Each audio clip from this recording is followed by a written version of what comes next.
yung breast panel ko pala mga sis is ER/PR positive, HER2 negative. Hi mga sis! Katatapos lang ng work ko and nagpapahinga ako ngayon. So sa mga ngayon pa lang ako nakita, napanood, dumaan sa wall nyo, sa FYP.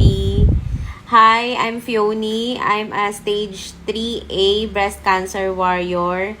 Under maintenance and monitoring na lang ako ngayon. Tapos na ako sa 8 cycles chemo, neoadjuvant ang treatment sa akin mga sis. Nauna yung chemotherapy kasi malaki yung bukol ko. Nasa 6.2 cm siya noon sa right.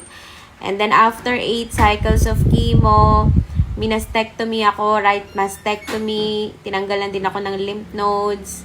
Then the same month, nag-start yung daily maintenance ko and radiation therapy. So ngayon, on maintenance and monitoring ako. And yun, kasi yung iba sa mga bago kong followers, naku-curious sila. And hindi pa talaga nila ako totally kilala. So yun, nagpapakilala na ako sa inyo.